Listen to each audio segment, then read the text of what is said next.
연매출 한 50억 내외 정도 나오고 있고, 그냥 워드프레스로는 이제 과거에 한 2년 전에 했을 때는 6만 불에서 7만 불 정도.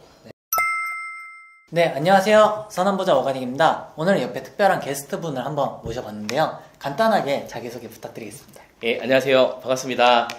저는 아나키라는 유튜브 채널을 운영하고 있는 아나키라고 하고요. 저는 지난 15년 전부터 사실은 온라인 마케팅 전문가로서 활동을 하고 있습니다. 그러다가 최근에 이제 워드프레스라든지 블로그라든지 이제 온라인 부수익 같은 이슈나 니즈들이 많아지다 보니까 내 채널에도 한번 내가 알고 있는 지식들을 공유해봐야 되겠다 싶어가지고 유튜브를 운영을 하고 있고요. 그러다가 우연한 계기에 이렇게 또 이제 고수님이신 오가닉님께서 연락을 주셔가지고 이렇게 카메라 앞에 앉게 됐습니다. 반갑습니다. 반갑습니다. 네. 그럼 지금 15년 전부터 하셨다고 온라인 수익화나 마케팅을. 그럼 지금 수익이 상당하시겠네요. 이게 사실은 저희가 이제 본업이 있고 본업은 사실은 제가 그 마케팅 솔루션 제작 사업을 하고 있어요. 그리고 마케팅 에이전시, 그러니까 광고 대행사죠. 이 광고 대행사 사업을 하고 있고 이게 제 본업이고요. 그리고 워드프레스 같은 경우에는 사실은 제가 뭐 부수익이나 부업으로 했던 거는 한 2년 전? 2년 전에 이제 제가 좀 왁 했었고 이제 본업이 워낙 바쁘다 보니까 본업에 좀 집중을 하면서 하다가 최근 들어서 우리 이제 워드프레스를 시작하려고 하시는 초보자 분들께서 이런 부분들 어려워하시고 이런 부분들에 대한 좀 배움을 원하시는구나 이런 걸 좀 느껴서 제 채널에 하나하나씩 제가 워드프레스를 직접 운영하면서 여러분들께 강의해드리는 그런 콘텐츠를 하고 있고, 수익이라고 한다면 사실 저희 회사가 사실은 광고 대행 사업이라는 것 자체가 사실 이렇게 두둥다둥 하다 보니까 연매출 한 50억 내외 정도 나오고 있고, 그냥 워드프레스로는 이제 과거에 한 2년 전에 했을 때는 6만 불에서 7만 불 정도. 최근은 이제 워드프레스를 집중하고 있진 않고 여러분들이랑 같이 유튜브에서 키우고 있는 그 워드프레스 하나 하고 있는 중입니다. 잘 부탁드립니다. 잘 부탁드립니다. 제가 배워야겠는데요. 아닙니다. 50억이면은 정말 잘 부탁드립니다. 그러면은 지금 하시는 일이 마케팅 대행사랑 이런 워드프레스를 같이 하고 계십니다. 솔루션 제작이 사실은 제 메인이고요. 솔루션 제작. 그리고 강의도 진행을 하고 있습니다. 지난주에는 그 충남 그 창조경제혁신센터에서 이제 그 소상공인분들 대상으로 하는 디지털 마케팅 강의를 지난주에 또 하고 왔고요. 그러면 이 15년 전에도 이런 애드센스를 하셨던 건가요? 15년 전에는 사실은 제가 그 회사에 다니고 있는 직장이었기 때문에 지금처럼 이렇게 하지는 못했고요. 그때는 그냥 필요할 때마다 이렇게 조금씩 했었고, 15년까지는 아니고 한 10년 전쯤에는 웹하드 가지고 이제 티스토리 블로그로 웹하드 수익을 조금 창출하기도 하고 그랬습니다. 옛날 얘기긴 한데 좀 궁금해하실 분들이 있을 것 같아요. 그건 어떻게 했었던 건가요? 저도 궁금하거든요. 그 당시에 사실은 웹하드 쪽에 이제 파트너라고 하죠. 어필리에이트, CPA 형태의 제휴 마케팅이 되게 활성화되어 있었어요. 그래서 그 당시에 웹하드 같은 경우에는 무료 영화 다운로드 받는 법, 무료 게임 다운로드 받는 법, 이런 걸로 이제 티스토리 글을 써서 구글에 노출시키고 그걸 통해서 들어오는 사람이 레퍼럴 코드를 가지고 웹하드에 회원가입을 하시면 얼마씩 수익이 생기고요. 이분이 그걸로 결제를 하시면 또 얼마씩 저희 커미션이 또 떨어지고, 그런 식으로 진행을 했었는데 그때 뭐 많은 수익은 아니었지만 월에 한 300 정도씩은 나왔던 것 같아요. 300만 원. 한 10년 전에 300이면 상당히 좀 재미는 있었죠. 많은 수익 아니에요? 그때는 정보도 아예 없었을 것 같은데. 정보가 없어서 사실은 좋았어요. 지금은 이제 너무 많이 알고 계셔서 이제 경쟁이라는 게 생겨버리잖아요. 근데 그 당시에는 사실은 경쟁이 많지 않았었다 보니까, 그리고 그 오가닉님 채널에 이런 얘기를 해도 되는지 모르겠지만 그 당시에는 그 어뷰징이라는 것에 대한 진입 장벽이 높지 않았어요. 그래서 쉽게 구글에 노출시키고 할 수가 있었거든요. 지금은 워낙 구글이 잘 잡아내가지고. 그렇죠. 그때도 똑같았네요. 그러면 CPA를 통해서 티스토리를 한다든가. 티스토리가 생각보다 오래됐군요. 그렇죠. 근데 그 당시에 티스토리는 아무나 가입을 못했어요. 초대장이라는 게 있어야 돼요. 초대장이 있어야지. 근데 이게 아무나 티스토리, 지금은 그냥 회원가입하면 되잖아요. 그 당시에는 예를 들어 제가 티스토리 운영을 한다. 그럼 제 티스토리 블로그의 트래픽이나 이런 게 어느 정도 되면 저한테 매달 초대장이 5장, 10장 이렇게 쌓여요. 그럼 제가 이 초대장을 드려야지만 이분이 가입을 할 수가 있어요. 그럼 그 초대장을 사고 팔고도 막 하겠어요? 그래서 그러기도 했었고요. 네. 그 당시에는 사실 전 티스토리보다 네이버 블로그를 많이 할 때니까 네. 전 대한민국 국가 자체가 그때 블로그 마케팅 강의를 했었거든요. 제 강의를 들으러 오신 분 중에 발표도 잘하시고 그런 분들은 제가 티스토리 초대장 하나씩 공짜로 드리고 그렇게 했었던 기억이 납니다. 되게 신기한 얘기네요. 네. 네. 워드프레스를 어느 정도 수익, 아까 얘기하시니까 뭐 6만 불 네. 정도 났다고 하셨는데 네네. 꽤 많은 거잖아요. 네, 그렇죠. 6천만 원, 7천만 원 정도 되는 돈인 건데 그 당시에 또 환율이 높았어가지고 한 8천만 원 좀 넘게 됐던 것 같아요. 8천만 원 정도. 네. 그럼 이렇게 하실 수 있는 네. 꿀팁 같은 게 좀 있을까요? 사실은 그 당시에 제가 했었던 방식이 네. 뭐 지금도 똑같이 먹힌다라는 거는 잘은 모르겠어요. 그 당시에 제가 했었던 방식이 어떤 방식이었냐면은 네. 키워드를 잘 찾죠. 그러니까 이거는 지금도 똑같아요. 네. 키워드를 잘 찾아서 수익률이 높은 키워드들 위주로. 근데 경쟁은 사실 그때 많이 경쟁 지수라든지 네. 이런 걸 많이 고려하진 않았어요. 그냥 돈 되는 키워드들 위주로 찾고 글을 잘 쓰죠. 돈 되는 이게 사실은 제일 핵심. 네. 글을 굉장히 잘 설득력 있게 글을 쓴 다음에 트래픽을 끌어와야 되잖아요. 네. 사실은 그게 가장 핵심인데 저 같은 경우에는 아무래도 온라인 마케팅을 오래 했다 보니까 저렴한 비용으로 네. 트래픽을 발생시키는 유료 광고를 세팅하는 노하우가 좀 많이 있었고요. 사실 그걸로도 지금 제가 돈을 그 광고 대행사 저희 회사의 강점 중에 하나가 그런 식인 거죠. 최대한 낮은 유입 비용으로 최대한 높은 전환을 발생시키는 이제 그런 형태로서 했던 게 첫 번째였고요. 그리고 두 번째는 제가 2년 전에 워드프레스로 수익화를 했을 때 네. 좋은 소스들이 많았어요. 그 당시에 우리나라 유동성이 많이 풀린 시기이기도 했고 우리 신사임당님이라든지 네. 이렇게 이런 유튜버 분들이 앞장서서 이제 당군 일에 가장 돈 벌기 쉬운 시대에 살고 있다 이런 식으로 해서 그 시장이 막 커지고 있는 그러니까 타이밍도 좋았죠. 어떻게 보면은 이런 시장이 커지고 있는 타이밍이기도 했고 그때 유료 광고나 구글 검색 상위 노출이나 이런 기법들을 통해서 트래픽들을 꽤 많이 모을 수 있었어요. 그때 수익이 좀 잘 나왔던 부분들이 이제 지금 돌이켜서 생각해 보면은 코로나 지원금이라든지 네. 뭐 직장인 신용대출과 관련된 키워드들 네. 그리고 그 당시에 또 부동산 이슈가 많았잖아요. 그래서 부동산 관련된 내용들 이런 것들로 써서 운영을 했었죠. 그러니까 어떻게 보면은 요즘 분들이 이렇게 표현하시더라고요. 잡블로그라고. 잡블로그. 네.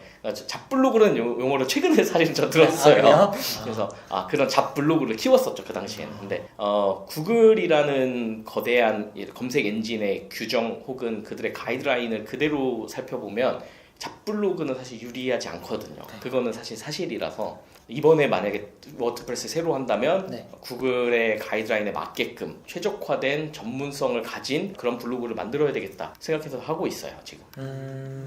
예전에는 티스토리를 하셨고 지금 워드프레스로 조금 수익을 내고 계신 거잖아요. 네, 맞습니다. 실질적으로 애드센스지만 이 애드센스를 사용하는 툴이 지금은 워드프레스를 쓰고 계신 건데 그러면 이 워드프레스 현실 후기가 조금 궁금한데요. 네. 좋았다는 점이나 아니면은 뭐 힘들다는 점까지 솔직하게. 네. 사실은 워드프레스의 안 좋은 점을 먼저 말씀을 좀 안 드릴게요. 좋은 점. 안 좋은 점. 네. 안 좋은 점을 말씀드리고 좋은 점을 이야기해야 사람들이 이제 좀 받아들이시기가 쉬운 것 같아서. 안 좋은 점은 아무래도 진입장벽이에요. 진입장벽. 티스토리는 사실은 그러니까 설치형 블로그라고는 하지만 요걸 아시는지 모르겠지만 블로그 두 가지로 나뉘거든요. 가입형 블로그랑 설치형 블로그. 이 설치형 블로그는 웹 서버에 직접 블로그를 웹사이트처럼 설치를 해서 운영되는 블로그를 설치형 블로그라고 하고 회원 가입만 해서 운영할 수 있는 걸 가입형 블로그라고 하는데 이 가입형 블로그의 대표가 사실 네이버 블로그고 설치형 블로그의 대표가 과거에는 이글루스라는 게 있었고 이글루스. 지금은 이제 워드프레스라는 게 있고 네. 이제 그렇게 나뉘는데 이 티스토리 블로그가 사실은 점오 같은 느낌이에요. 가입형 블로그의 어떤 편안함, 가입형 블로그에서 얻을 수 있는 어떤 비용이 안 들어가는 그런 부분들이 좀 강점인 반면에 워드프레스처럼 티스토리에 여러 가지 것들을 이제 HTML이나 자바스크립트 같은 웹 언어를 통해서 커스텀할 수 있다는 게 좀 강점인데 워드프레스는 모든 걸 내가 해야 되는 게 가장 어려워요. 그게 사실 진입장벽이고 실제로 워드프레스 초보자분들 또 우리 오가닉님 채널에 달리는 댓글들이나 뭐 제 유튜브 채널에 달리는 댓글들을 보면 대부분이 그런 세팅 그리고 뭐 이거를 커스텀하는 것들에 대한 어려움들을 제일 많이 이야기하시죠. 그래서 그게 가장 큰 문제점 어려움이라고 할 수 있을 것 같고요. 그리고 두 번째는 내가 내 맘대로 막 하려면 아무래도 웹 언어를 알아야 돼요. 아무것도 내가 HTML이 뭔지도 모르고 CSS가 뭔지도 모르고 자바스크립트라든지 PHP가 뭔지도 모르고 FTP가 뭔지도 모르고 이런 분들은 사용하기가 어렵긴 하죠. 사용할 수는 있는데 이거를 정말 내가 내 마음대로 막 자유자재로 쓰려면 그런 웹 기술에 대해서 내가 코딩은 할 줄 모르더라도 이게 이런 거구나는 알수록 이제 이렇게 더 잘 하실 수 있게 되는 그게 제일 큰 문제인 것 같아요. 저 같은 경우에도 처음에 시작할 때 이런 게 가장 어렵고 네. 워드프레스 설치하면 좋다고 해서 해놨는데 이게 무슨 용어인지 몰라서 나중에 하자. 맞아요. 나중에 하자가 이제 1년이 지나고. 네, 맞아요. 네, 그러다가 내가 블로그를 하고 있는 건지 코딩을 하고 있는 건지 그런 것들이 되게 가장 어려웠던 것 같아요. 네. 근데 또 생각을 해보면 저는 워드프레스를 이제 해야 되는 이유가 많은 이유들이 있지만 지금 어쨌든 4차 산업혁명 시대 이후에 네. 이제 학교에서 코딩을 기본적으로 가르치고 이런 시대잖아요. 한 5년 뒤, 10년 뒤 이게 아주 장기적인 관점으로 생각을 해본다면은 저는 워드프레스를 배워두는 것이 워드프레스를 통해서 애드센스 수익을 얻는다를 초월해서 이 4차 산업혁명 시대에 내가 다양하게 돈 벌 수 있는 것들을 체득할 수 있다. 이런 측면에서는 워드프레스를 배우는 게 저는 되게 좋다고 봐요. 그러니까 워드프레스를 해보면 웹에 대한 이해도가 생기거든요. 온라인에 대한 네, 이 이해도가 생기고 웹사이트가 이렇게 블록으로 이루어져 있구나. 그럼 내가 이 블록과 이 블록 사이에 뭔가를 하려면 어떤 걸 해야 되느냐 이런 것들이 이 개념이 생기게 되면은 나중 되면은 저는 아마 우리나라의 워드프레스 시장이 점점 커진다면 우커머스를 이용해서 이제 이커머스 사업을 하시는 분들도 워드프레스로 만드는 시대가 올 거고 실제로 이제 그 카페24나 네. 이런 쪽의 움직임들도 보면 옛날에는 카페24가 쇼핑몰을 만들어줬잖아요. 쇼핑몰을 만들기 어려워하시는 분들을 네. 위해서. 근데 지금은 워드프레스를 만들어주고 있죠. 아예 워드프레스 카페24에 세팅을 해주고 있죠. 시대가 이렇게 흘러가고 카페24 같은 IT 그 거대한 기업조차 이런 움직임을 가지고 있다는 건 이 워드프레스를 배운다는 게 저는 미래의 먹거리에 내가 뭔가 한 파일을 차지할 수 있는 기회가 될 거라고 생각을 해요. 네. 네. 좋습니다. 그러면 안 좋은 점은 진입장벽이지만 네. 좋은 점은 알아두면은 미래의 성장 가능성에 이 파도를 같이 타고 갈 수 네, 있다. 네, 맞습니다. 라는 거네요. 이 노출이 오래 걸리는 부분들은 보통 이제 웹에서 해커들이 네. 착한 해커가 있고 나쁜 해커가 있듯이 이 웹에서 SEM, 그러니까 서치 엔진 마케팅, 검색 엔진을 가지고 마케팅을 하시는 마케터 분들도 성향이 갈리거든요. 그래서 그냥 웹 가이드라인을 잘 지켜서 웹 표준을 잘 지켜서 정석으로 가시는 분들이 이제 화이트햇이라고 네. 부르고 어뷰저라고 하죠. 우리나라에서는 약간 꼼수 혹은 가이드라인을 위반하면서 조금 더 빠르게 하는 성향의 마케터 분들을 이제 블랙햇이라고 부르는데 블랙햇 방식을 일부 차용을 해오면 해결이 가능해요. 그러니까 T스토리가 워드프레스보다 노출이 잘 되는 이유는 사실 도메인 점수 하나, 그리고 두 번째는 이 도메인에서 엄청나게 많은 양의 문서들이 막 쏟아져 나온다. 그러니까 구글 봇이 T스토리 도메인에 맨날 가는 거예요. 그러니까 새로 만들든 어쨌든 구글 봇한테 얻어 걸릴 가능성이 높은 거죠. 근데 워드프레스 사이트를 내가 생짜로 그냥 어떤 도메인을 내가 구입을 해가지고 호스팅을 이제 막 연결해서 서치 콘솔을 물렸다? 구글 봇이 있는지도 몰라요. 이런 애가. 서치 콘솔을 아무리 연결을 한다 하더라도 서치 콘솔은 벨보이 부르는 벨 역할인 거거든요. 그러니까 보사 나 글 썼으니까 와. 근데 서치 콘솔 연결해도 봇이 안 오는 경우가 있어요. 색인을 해갔어. 근데 반영이 안 되는 경우도 있어요. 그게 이제 어떻게 보면은 워드프레스의 문제점인 거죠. 그렇죠. 노출이 좀 쉽지가 않다. 그래서 요거에 대해서 해결할 수 있는 방법이 이제 블랙햇 분들은 낙장 도메인이라 그래서 네네. 도메인 운영 기간이 굉장히 오래되고 이제 DA 점수가 높은 도메인을 이렇게 경매를 통해서 가져오죠. 구글 알고리즘에 신뢰성이라는 그 지표가 있어요. 신뢰성이요. 이 신뢰성이 높은 도메인 혹은 신뢰성이 높은 문서는 검색 노출을 더 위에 시켜주거든요. 그래서 이 신뢰성이라는 걸 과연 로봇이 어떻게 얘는 신뢰할 수 있는 도메인이야 이걸 알 수 있을까?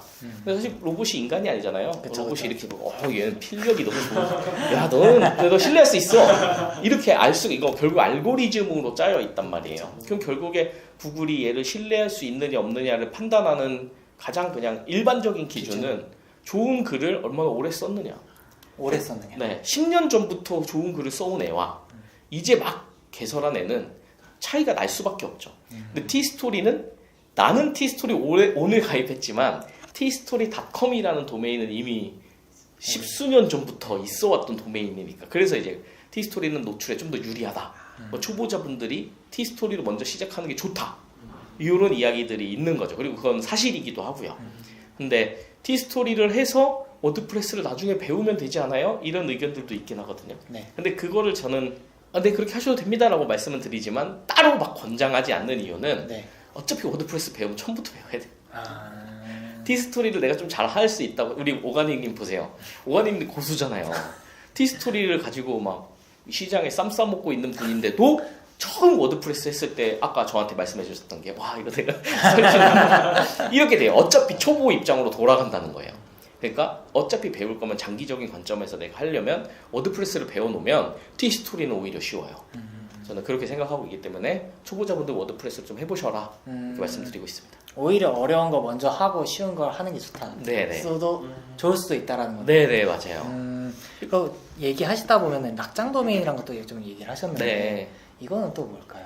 그냥 누군가가 오래 운영한 도메인이 있어요. 스팸 활동을 하거나 그런 게 아니라 정말 오래 운영했는데 이분이 어떤 사정에 의해서 이걸 운영을 못하게 되는 경우들이 있잖아요. 그리고 도메인은 보통 1년 단위, 2년 단위, 3년 단위로 연장을 하는 시기인데 까먹고 연장을 못 한다거나 아니면 내가 이 사이트를 이제 오래 운영은 했지만 이제 어떤 일시상의 사정으로 운영을 못하게 됐을 때 이게 이제 일정 기간 동안 이제 묶여 있는 상태가 되죠.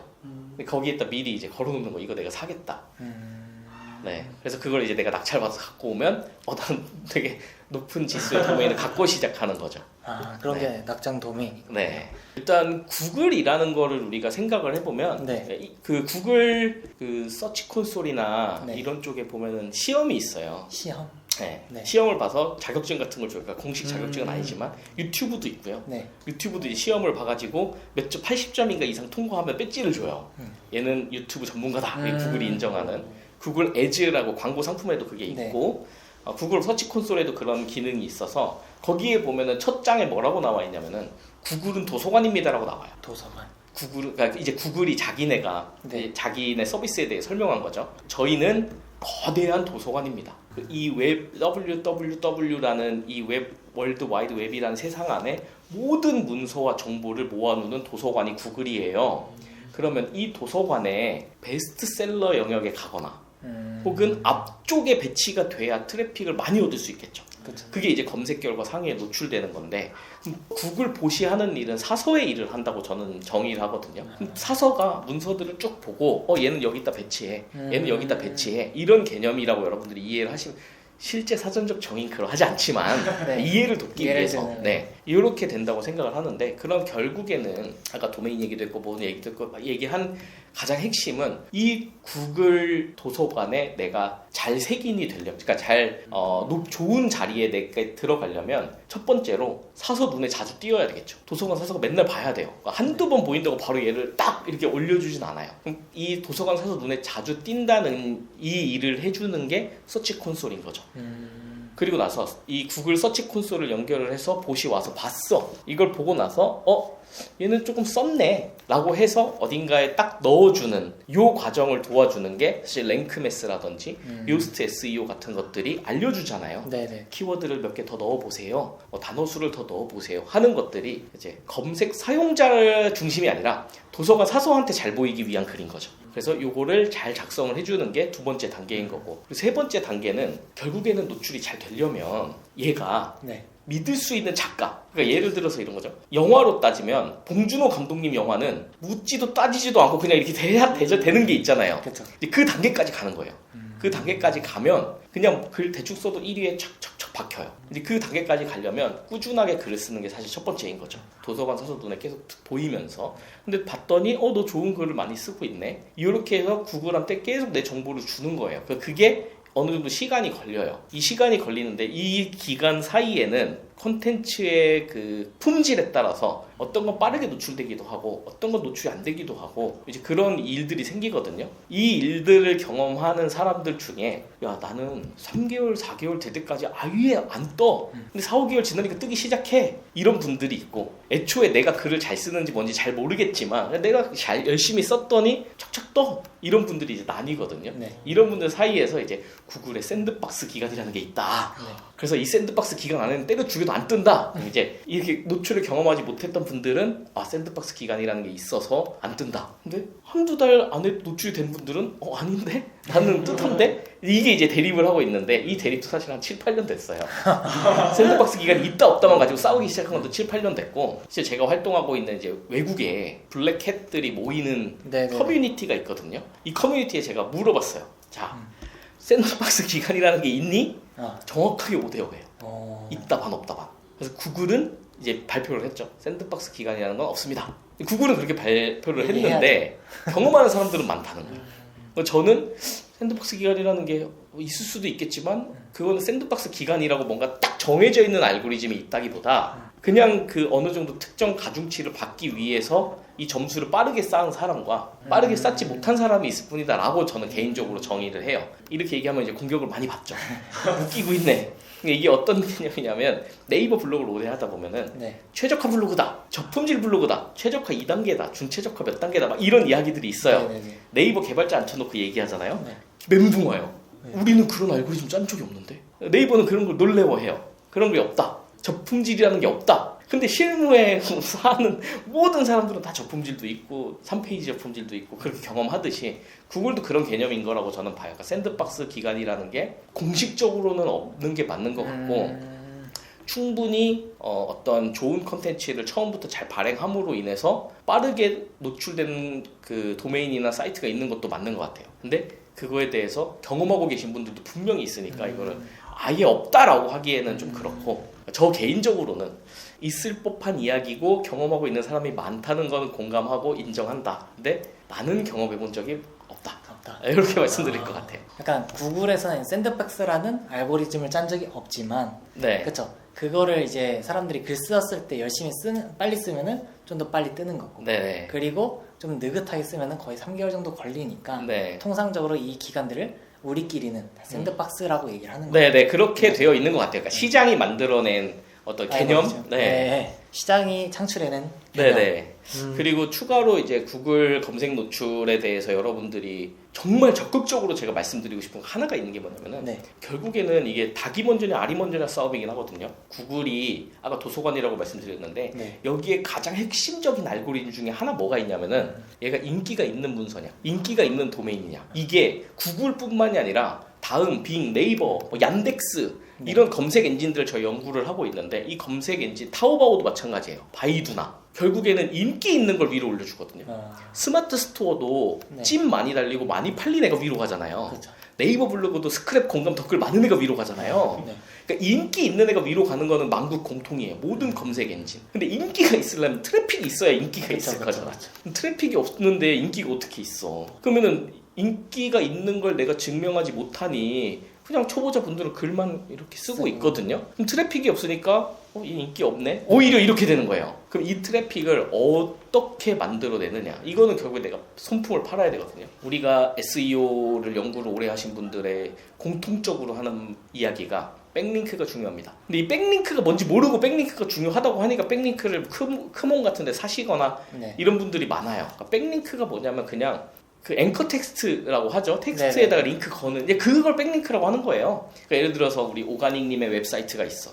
근데 저거 웹사이트를 만들었어. 근데 제가 문서를 만들었는데 오가닉님 웹사이트에서 이 글이 좋았어. 그래서 오가닉님이 글을 쓰는데 이 내용은 제 블로그랑 연결을 한단 말이에요. 이렇게 연결을 하면 제 문서가 이쪽에 백링크 걸린 거죠. 이렇게 내 글을 누군가가 많이 인용하면 인용할수록 제 점수는 높아져요. 근데 여기에서 더 중요한 거 오가닉님이 예를 들어서 도메인도 세빙이고 인기가 별로 없는 도메인이야. 근데 이런 애들이 내 걸 계속 퍼가. 그러면은 이렇게 싸잡아서 같이 너네 어뷰죠. 이렇게 걸려요. 근데 반대로 오가닉님이 DA 점수도 높고 컨텐츠도 거의 막 메일 하나에서 10개씩 사이로 랜덤하게 막 많은 문서를 만들어내고 트래픽도 많은 웹사이트인데 내 걸 걸어갔다? 그러면 또 동급으로 묶이죠. 그럼 저는 이분의 도메인의 점수를 같이 나눠받는 거예요. 그럼 제 지수가 올라가죠.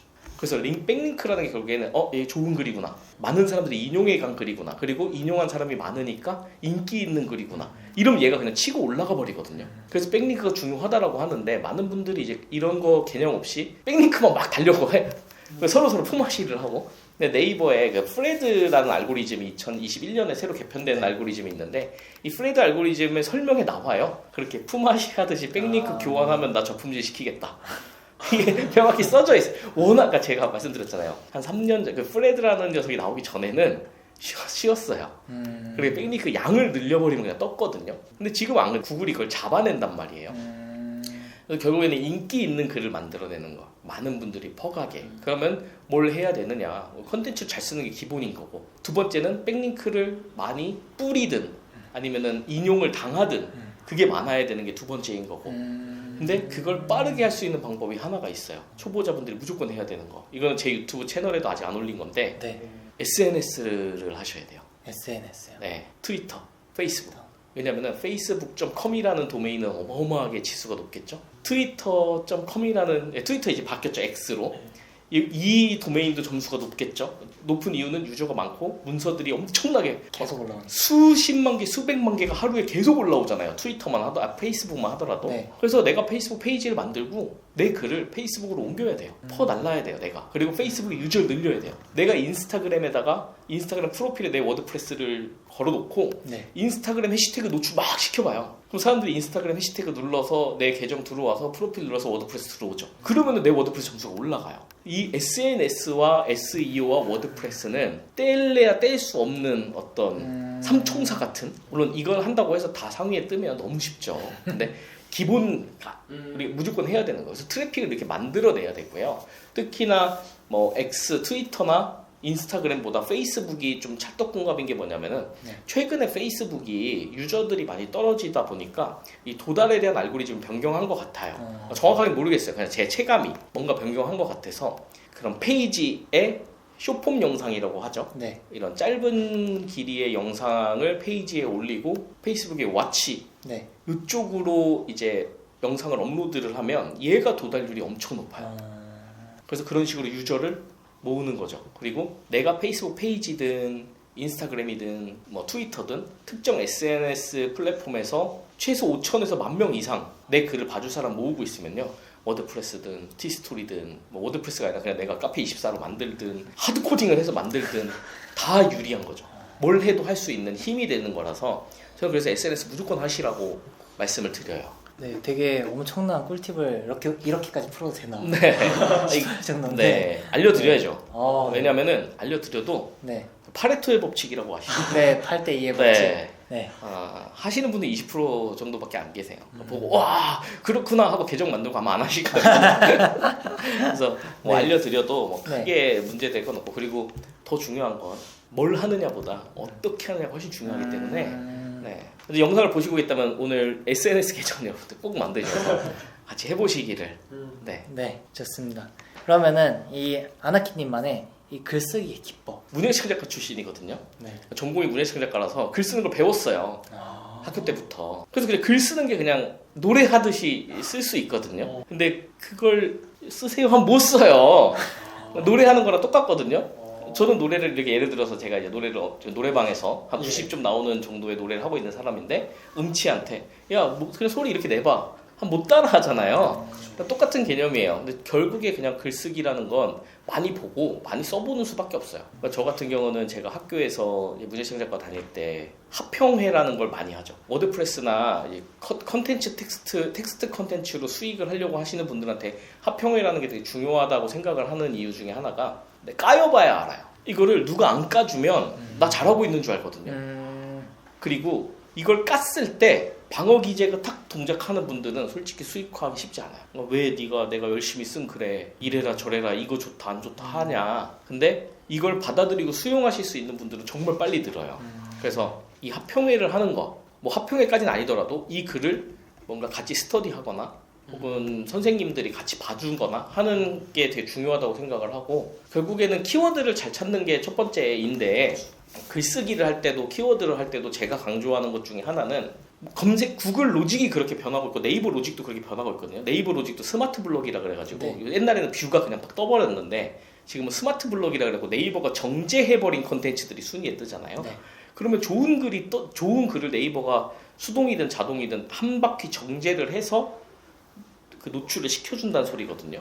결국에 검색 엔진들도 그렇게 가고 있는 게 정보의 포화 시대에 살고 있고 가짜 뉴스들도 너무 많고 그리고 대량으로 특히나 AI가 양산해버린 컨텐츠들 되게 많잖아요. 그러니까 AI를 쓰는 게 나쁜 거라고 생각하진 않아요. 왜냐면 글을 내가 애초에 잘 못 쓰니까 AI의 도움을 받아 쓸 수도 있죠. 근데 이걸 쓸 때 내가 생각하고 있는 첫 시작점이 검색 사용자에게 어떤 도움을 줄 것이냐, 이게 저는 제일 핵심이라고 생각을 해요. 그래서 많은 분들이 허리 디스크 뭐 이런 걸로 이제 글을 쓴다. 그러면 허리 디스크의 증상은 이렇게 쓸 거예요. 근데 허리 디스크의 증상은 이라고 해서 설령 내가 상위에 띄었다 칩시다. 그럼 사람들이 서울대병원 사이트나 내 글이랑 뭘 보겠냐고요. 내 글을 볼 가능성이 낮아진단 말이에요. 그런데 상대적으로 농구하다가 허리를 삐끗했다. 이게 만약에 포커스 키워드가 된다면 네. 농구하다 삐끗했다라는 다른 사람의 의견을 궁금해하는 거잖아요. 내가 병원에 가야 되나? 다른 사람은 농구하다 삐끗했을 때 한의원에 갔나? 이런 타인의 경험을 궁금해서 검색해보는 사람들이 사실은 전 70% 이상이라고 봐요. 전문적인 어떤 양식을 보는 게 아니라 이거는 대출도 똑같거든요. 예를 들어서 뭐 사입돌 대출 승인 기준이라고 검색을 하면 나오는 거 뭐 전문가시니까 아시잖아요. 다 똑같아요. 그러면 다 똑같은 글들이 탁탁탁탁 나오는데 그걸 봤을 때 토마토 은행 같은 애의 글과 내 글 중에 뭐가 더 사람들이 신뢰하고 믿을만 할 것이냐 생각해보면 당연히 은행권의 컨텐츠가 더 좋겠죠. 근데 만약에 이 글 내용이 사입돌 대출 승인 기준을 알아봤어요 하고 앞부분에 내 경험이 나오면 신뢰도 측면에서 달라요.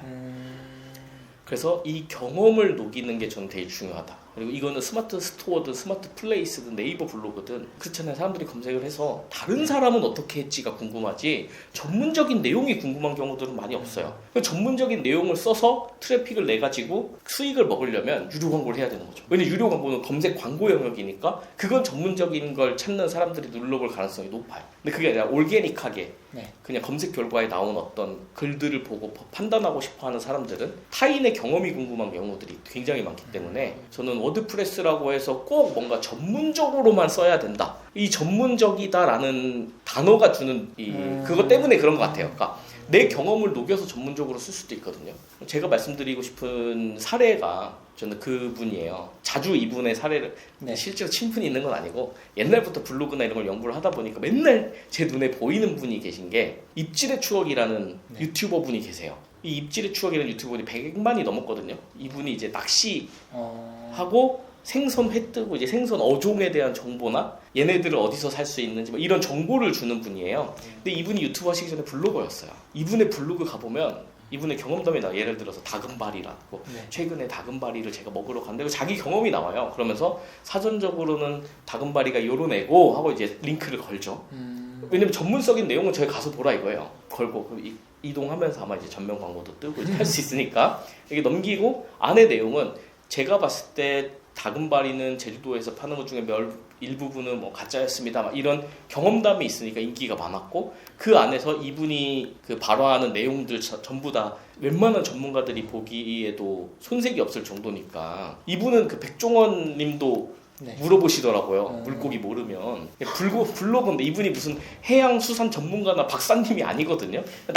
언뜻 보면 낚시 좋아하는 아저씨 같아요. 유튜브도 보면 낚시 좋아하는 아저씨 같은데 이분이 한마디 하는 게 그 전문적이라고 느껴져요. 저는 블로그는 그렇게 접근을 해야 된다고 생각을 하거든요. 그래서 경험담이든 내가 가지고 있는 내 가치관이나 혹은 내 정보들을 풀어서 쉽게 작성을 해주시는 것이 제일 중요하다고 생각을 하고요. 전문적이라고 해서 어떤 분은 막 일부러 막 딱딱하게 글을 쓰시는 분이 계세요. 이렇게 했습니다. 저렇게 했습니다. 이렇게. 그거 좋다 안 좋다의 문제는 아니고요. 그렇게 해서 글을 맛깔나게 쓰시는 분들은 그렇게 하시면 되는 건데 대부분이 그렇게 못해요. 대부분이 거의 뭐 오가닉님처럼 이렇게도 써보고 저렇게도 써보고 이런 경험치들이 많은 분들이야 좀 딱딱하게 정형화되어 있게 탁탁탁 쓰면서도 맛깔나게 글을 쓰지만 대부분의 초보자분들 그렇게 쓰기 어렵거든요. 그냥 일기 쓰듯이 쓰세요라고 좀 말씀드려요. 일기 쓰듯이 쭉 쓰세요. 그리고 앞에 내가 도움을 주고 있는 사람이 있다고 생각하고 글을 쓰세요. 이렇게 말씀을 드려요. 예를 들어 내가 비타민 C에 대해서 글을 쓴다. 그러면 이 앞에 누군가가 비타민 C 먹고 싶은데 뭐 먹어야 될지 모르겠어 라는 고민을 갖고 있는 사람이 앞에 앉아 있다 생각하고 이 사람한테 조언해줄 수 있는 걸 먼저 적으라고 하거든요. 너 비타민 C 왜 먹으려고 그래? 피곤해? 아니면 기미가 많아? 자, 그럴 때는 비타민 C 먹으면 되는데 비타민 C 먹을 때 이런 거 같이 먹으면 좋아. 이런 건 우리가 누구나 얘기해 줄 수 있잖아요. 이걸 그냥 글로 쓰는 거예요. 중간중간에 참고 이미지를 잘 넣고 그리고 이런 컨텐츠들이 잘 쌓이면 이 컨텐츠가 사실 유튜버 대본이거든요. 그러니까 유튜버로 확장하기도 너무 좋고요. 그래서 글쓰기 할 때 너무 어떤 틀 혹은 글쓰기에 대한 구조 뭐 두괄식이냐 미괄식이냐 이런 우리가 작가가 되려는 게 아니잖아요. 블로그로 수익화를 하려고 하는 거기 때문에 너무 거기에 강박을 갖지 마시고 일기처럼 초보자일 때는 그리고 어차피 워드프레스 나중에 어느 정도 되면 2개, 3개 운영 필연적으로 해야 돼요. 하나만 가지고 쉽지 않단 말이에요. 특히나 전문화가 점점 되고 있기 때문에 소위 말하는 그 잡블로그라는 게 지금은 크게 문제는 없지만 점점 줄어드는 추세에 있기는 하거든요. 그러니까 결국에는 이 카테고리의 블로그, 이 카테고리의 블로그 이런 걸 개인이 2개, 3개 운영해야 되는 순간이 올 거고 그러면 글을 빨리 써야 될 거고 그렇기 때문에 이 글을 빨리 쓰려면 그냥 저 구어체로 쓰라고 말씀을 드려요. 꼭 문단의 구조로 맞출 필요도 없고 편하게. 초보자분들일 때는 이렇게도 써보고 저렇게도 써보고 저랑 완전 다른 결로 얘기를 하시는 게 조금 신기하게 네. 정답이 없으니까요. 그렇죠. 네. 정답은 없는 거 각자의 스타일이 있는 네, 맞아요. 그 안에서 여기 얘기하신 거 보면은 앞에 있는 것처럼 얘기해라. 그래서 비타민 C 얘기하는데 되게 거기다 광고 넣으면 되겠다 하는 생각이 바로 들어요. 그죠? 토파스 같은 거 붙이기가 얼마나 좋아요. 맞아요. 네. 결국은 사람들에게 좋은 정보를 제공하면서 거기에다 연관된 정보를 주면서 거기다가 그 정보가 광고가 될 수도 있는 거고 네, 그렇죠. 저희의 다른 포스팅이 될 수도 있는 거고 이런 식으로 나아가면 되겠네요. 네, 그러니까 디지털 마케팅을 제가 15년 하면서 정말 많은 분들이랑 언쟁도 해보고 막 술자리에 술 먹고 네가 오르냐 내가 오르냐 막 이렇게 해봤는데 결국은 정답이 없는 게임이라서 그런 것 같아요. 맞아요. 성향과 그러니까 내가 예를 들어서 오가닉님이 알려준 대로 하는 게 편하고 속도도 잘 나고 수익이 잘 돼? 그럼 그게 맞는 거예요. 그분한테는 이게 정답인 거예요. 근데 어떤 분은 오가닉님처럼 해봤는데 나는 글쓰기 자체도 어렵고 아니 시작조차 못하시는 분들이 분명히 있어요. 이런 분들한테는 일기 쓰듯이 쓰세요. 이렇게 말씀을 드려요.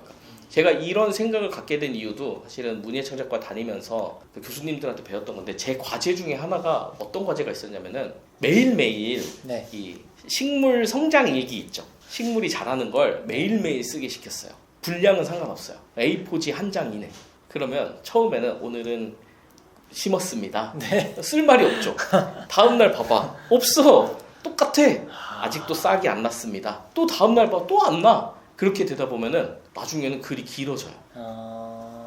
싹이 안 났는데 왜 안 날까? 그래서 점점 자기 생각이 들어가기 시작하면서 글이 이뻐져요. 그런 트레이닝을 받았거든요. 근데 이거 매일 쓰는 게 지옥이죠. 맨날 변화하는, 예를 들어 이게 종이컵 이렇게 놓고 물이 없어지는 거를 매일매일 써보세요. 이게 진짜 지옥이거든요. 쓸 말이 없어요. 그럼 나중에는 내 이야기 써요. 내 이야기. 오늘은 종이컵이 외로워 보이고 회사에서 욕먹은 뭐 이런 일들이 떠올라가지고 물은 왜 또 안 줄어드는지 막 이러면서 점점점 길어지다 보면은 글 쓰는 게 익숙해지고요. 쉽게 글을 쓸 수 있게 되고 내 머릿속에 있는 걸 빨리 꺼내서 텍스트화 할 수 있게 돼요. 그 이 단계가 쉬우신 분들은 그 다음부터 스타일을 찾으면 된다고 생각하거든요.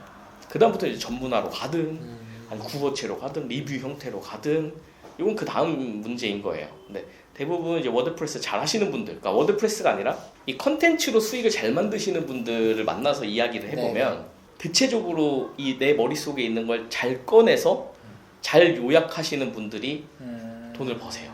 아마 제 오가닉님이나 다른 분들의 영상 중에서도 그런 거 이제 결국에는 어떤 정보가 있으면 이거를 이렇게 재가공하고 재배치해서 좋은 컨텐츠를 만들어내는 이런 유튜버 분들 컨텐츠 몇 개 봤거든요. 아주 합리적이고 아주 좋은 방식이죠. 저도 그렇게 하는 경우들이 많이 있으니까 특히 광고 대행을 하게 되면 브랜드 블로그 운영 대행 이런 걸 하잖아요. 기업. 그러면은 예를 들어서 병원 같은 경우 병원 브랜드 블로그를 운영해야 돼. 그럼 원장님들이 논문 이렇게 줘요. 논문 이렇게 주고 운영해달라 해요. 그럼 결국에 논문 읽어보면서 결국 서머리 해가지고 이렇게 하는 건데 이거를 잘 못 꺼내시는 분들이 좀 많거든요. 이런 분들은 일기 쓰듯이 그냥 구어체로 편안하게 이렇게 100개를 쌓아보면 감이 온다는. 아마 그때는 이제 수익을 목적으로 하는 것보다 내가 글쓰기를 30분의 글 하나를 쓸 수 있는 능력을 배양한다. 이걸 목표로 잡고 하시면 재미가 있죠. 근데 모든 분들이 이제 수익이 안 나니까 내가 이렇게 하고 있는데 한 달 됐어.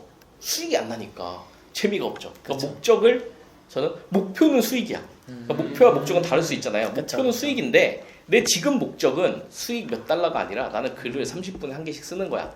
키워드를 500개 미리 선정해 놓는 거야. 이렇게 세부적인 목적들을 딱딱딱딱딱 잡고 운영을 하시는 게 버틸 힘을 만들어 줄 수 있는 그런 계기가 되지 않을까. 되게 좋은 말씀 많이 해주셨는데요. 네. 애드센스를 하시는 이 선구자 분들께 네. 혹은 이 온라인 비즈니스 이제 막 시작하시는 네. 분들께 동기부여 한마디 한다고 하면 네. 일단 많은 분들이 의구심을 가지세요. 의구심. 이거 애드센스 이렇게 해가지고 돈 벌 수 있습니까? 네. 이거 글 1000개 써가지고 수익 나올 수 있습니까? 네. 저는 무조건 나올 수 있다고 봐요.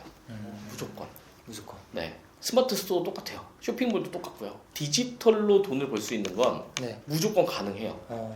언제 가능하냐가 사람마다 다를 뿐이에요. 근데 대부분의 사람들이 주역을 읽어보면 주역에 그런 구절이 나와요. 이렇게 큰 강이 있는데 이 강을 건너면 성공인데 이 강의 깊이가 사람들은 모르지만 대부분의 강은 깊지 않다는 거예요. 대부분의 강은 깊지 않아서 이걸 건너면 성공인데 거의 많은 사람들은 이 강을 건널까 말까 고민만 하다가 안 건너는 사람들이 태반. 그리고 이렇게 걸어가 보다가 물이 차가워 나가는 사람들 태반. 그리고 무릎까지 오면은 겁먹고 나가는 사람들 또 태반. 여기까지 올라왔을 때 나가는 사람 태반. 왜냐하면 디지털로 뭔가 스타트업을 한다고 생각을 해보세요. 스타트업은 망하면 내가 망하는 거예요. 그죠? 비즈니스 하나를 만들어서 내가 서비스를 한다? 저도 회사 생활하다가 처음에 비즈니스를 만들어서 했을 때 정말 크게 망했었거든요.